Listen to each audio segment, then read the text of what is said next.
মাননীয় speaker, police সংস্কার নিয়ে যখন আমরা কথা বলি বা পুলিশের যে বিষয়গুলো, তৃণমূলের কিছু পুলিশের অনেক সমস্যা রয়েছে ইনস্ট্রুমেন্টাল। যেমন পুলিশকে যখন তদন্ত করতে পাঠানো হয়, ওই তদন্তের খরচ কিন্তু থানা থেকে দেওয়া হয় না, আর যেটা দেওয়া হয় সেটা কিন্তু অপ্রতুল। আমরা যখন পুলিশকে একটা কাজ করতে দিচ্ছি কিন্তু বাজেট দিচ্ছি না, পুলিশে একটা কালচার প্রচলিত রয়েছে, সেটা হচ্ছে ম্যানেজ করে নাও। এই ম্যানেজ করতে গিয়ে দেখা যায় পুলিশ দুর্নীতির বিভিন্ন কাজে তারা কনভেনশনালি জড়িয়ে পড়ে।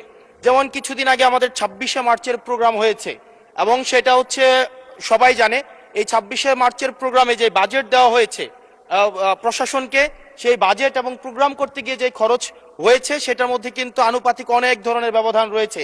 তখন যে কাজটা করতে হয়, পুলিশ ব্যবসায়ী থেকে তারপর হচ্ছে তার এলাকার বিভিন্ন প্রতিষ্ঠিত মানুষ থেকে কিন্তু অর্থ উঠাতে হয়। আমার মাননীয় স্বরাষ্ট্রমন্ত্রীর কাছে প্রশ্নটি হচ্ছে, এই যে পুলিশের যথাযথ বাজেট দেওয়া হবে কিনা, যাতে করে তাদের যে রুটিন ডেইলি অ্যাক্টিভিটিগুলো রয়েছে সেই ডেইলি অ্যাক্টিভিটিগুলো যথাযথভাবে তারা পরিচালনা করতে পারে, এবং তাদেরকে যেন ম্যানেজ করে নাও কালচারে যেন না যেতে হয়, এবং কোনো ধরনের দুর্নীতিতে যেন তাদেরকে যুক্ত না হতে হয়।